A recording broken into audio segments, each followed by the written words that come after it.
Au travers de sa carrière d'investisseur, Warren Buffett a réussi à réaliser un rendement annuel de 20,9% comparativement au marché qui a réalisé un rendement annuel moyen de 9,9%. Cela ne semble pas si fantastique, mais si vous prenez le facteur de l'intérêt composé, son rendement total tourne aux alentours de 2 404 748% comparé au marché qui lui a été de 15 508%. Je ne vous expliquerai pas ce que sont les intérêts composés dans cette vidéo, mais plutôt le portefeuille actuel de Warren Buffett, puisqu'il a plus tôt, en début de semaine, fait la une pour avoir vendu la totalité de ses titres en transport aérien qui est très inhabituel pour lui de vendre la totalité d'une catégorie d'actions. Cela n'enlève rien à Buffett pour avoir été sans doute le meilleur investisseur de tous les temps. Alors c'est pourquoi je veux prendre un regard approfondi sur ces investissements qui ont contribué à la richesse qu'il possède actuellement. Avant de commencer, assurez-vous de vous abonner à la chaîne pour ne manquer aucune de mes vidéos et bonne écoute. Commençons avec la plus grande position de son portefeuille qui est Apple. Apple prend 38,6% de son portefeuille et il possède 74 milliards en actions. Apple a pris une bonne proportion du portefeuille à Buffett dans la dernière année due à l'augmentation incroyable de la valeur de l'entreprise. Bien sûr, tout le monde connaît Apple, les iPhones, les MacBooks. C'est probablement l'entreprise la plus connue au monde. Apple ont une grande variété de produits, donc ont plusieurs sources de revenus. Il n'est pas surprenant que Buffett ait voulu détenir une aussi grande portion de cette entreprise. Il dit qu'il aime Apple parce qu'ils offrent d'incroyables produits. Les consommateurs sont obsédés par les produits et achètent absolument tout. Apple a un énorme avantage sur ses compétiteurs en termes de loyauté de ses clients. Warren a acheté pour la première fois lorsque le prix était meilleur que la valeur. Le prix de l'action a pris un coup pendant la crise actuelle d'environ 30% de son plus haut en début d'année, mais a vite remonté de 34% depuis son plus bas. La deuxième plus grande position de Warren Buffett est la plus grande banque des États-Unis, Bank of America, qui prend 11,1% de son portefeuille et la valeur de ses actions est 21 milliards de dollars.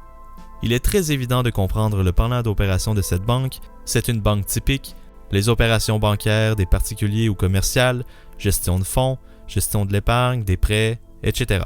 Buffett est un investisseur dans cette entreprise depuis longtemps, mais il a racheté en 2011 suite à la crise économique de 2008 et il en achète un peu de temps en temps. La raison pour ceci est évidemment le prix. Le prix actuel est à 22,35 avec une dividende de 3,22%. Un des titres préférés de Buffett à ce jour, je parle bien évidemment de Coca-Cola. Il l'a dit lui-même, je n'ai jamais vendu une seule action de Coca-Cola et je ne le ferai jamais. Warren Buffett a acheté les actions de Coca-Cola en 1989 et c'était le timing parfait, puisque le prix de l'action s'est envolé en flèche montante juste après son achat. Coca-Cola a quelque chose qu'aucune autre entreprise de soda possède. Tout le monde aime le goût et c'est le raisonnement que Buffett a eu lorsqu'il a décidé d'investir dans l'entreprise. Coca-Cola comporte 9,4% de son portefeuille pour une valeur de 18,6 milliards de dollars. Fait amusant, Buffett a payé en 1989 environ 2,50$ par action et maintenant la dividende annuelle est de 1,64$ par action. Alors sa dividende actuelle paie la majorité de son prix d'achat original à chaque année.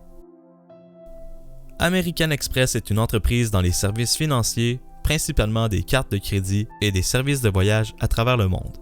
Le portefeuille est composé de 6,8% pour une valeur de 13,1 milliards de dollars. C'est plutôt drôle comment Buffett investit dans cette entreprise.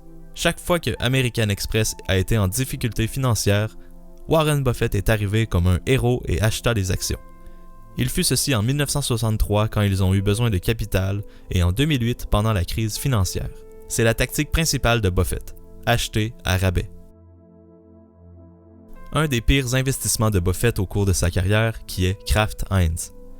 Cette entreprise couvre 4,9% de son portefeuille pour une valeur totale de 9,4 milliards de dollars. Pour ceux qui ont suivi Kraft Heinz depuis un certain temps, sauront qu'ils ont eu une très mauvaise performance depuis son entrée en bourse en 2015. Actuellement en baisse de 70% depuis son plus haut en 2017, c'est une chute descendante depuis. La bonne chose avec cette action, c'est la dividende puisqu'elle paie actuellement un rendement de 5,44% ou 1,60$ par action, donc une des actions avec la dividende la plus élevée en Amérique. Une position très similaire à Bank of America, une autre banque américaine qui retient 4,7% du portefeuille de Buffett. Il a récemment annoncé une vente de ses actions de Wells Fargo, environ 15% de diminution, en février. Il y a eu un scandale en début d'année à propos des faux comptes de banque aux clients et ceci leur entraînait des frais non conformes. La raison pour laquelle il a acquis ses actions en premier lieu est pratiquement le même que pour Bank of America, pour leur prix ridiculement bas. Alors je veux regrouper les 4 prochaines positions de Buffett en une seule partie puisque ce sont des entreprises dans le secteur des banques et des finances. La raison pourquoi Buffett a une aussi grande répartition de banques dans son portefeuille est simplement parce qu'il comprend bien ce secteur économique. C'est un de ses avantages face aux autres investisseurs, connaître un secteur comme le fond de sa poche. Buffett a récemment investi beaucoup dans ces compagnies en raison des bas prix des actions depuis 1 an ou 2. Ses positions sont Moody's Corporation, JP Morgan Chase, US Bancorp et Bank of New York Mellon Corporation. Buffett est l'un des plus gros actionnaires de cette entreprise avec une part de gâteau de 30%. Davita est une entreprise spécialisée dans les opérations médicales et plus précisément aux transplantations de reins. En une seule journée en 2017, sa valeur totale monta de 230 millions grâce à l'achat de Davita pour 4,9 milliards par United Health. C'est toute une chance qu'il a eue puisqu'en date de cette transaction en 2017, l'action était en baisse de 20% depuis son plus haut en 2014. L'action est pratiquement revenue à son plus haut de ce temps à 80 $ l'action, qui représente 1,6% ou 3 milliards de son portefeuille.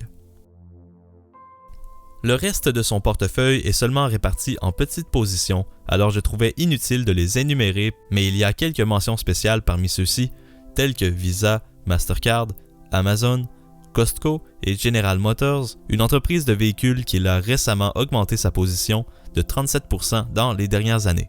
Dans la dernière semaine, il a vendu toutes ses actions de compagnies aériennes qu'il avait d'ailleurs acquis il y a quelques mois seulement, ce qui a fait complètement chuter les prix des entreprises aériennes à travers le monde. Buffett prévoit que la crise actuelle ait un effet à très long terme et une lente remontée des entreprises aériennes, et c'est pour cela qu'il a décidé de s'en départir complètement. Alors, qu'est-ce que Warren Buffett regarde lorsqu'il achète des titres? Buffett a acheté toutes ses actions avec un procédé très unique. Il regarde à ce que les entreprises aient un rapport PE relativement bas, il s'assure que la gestion est hors pair, il cherche une bonne valeur en action en ratio avec le prix et plus encore. Ma pensée a toujours été celle-ci. Les plus grands investisseurs doivent légalement partager toutes leurs ventes et achats d'actions sur le marché. Alors pourquoi ne pas prendre avantage de ceci? Regardez les achats qu'ils font, analysez les titres qu'ils possèdent et ensuite prenez la décision par vous-même si vous voulez investir dans ces entreprises. C'est une façon très intelligente d'investir pour un débutant comme pour un expert. Merci d'avoir écouté cette vidéo. Si vous avez apprécié, n'oubliez pas de laisser un j'aime, cela m'aide grandement. Pour voir d'autres vidéos dans ce genre, assurez-vous de vous abonner pour ne manquer aucun contenu lié à l'accès au succès.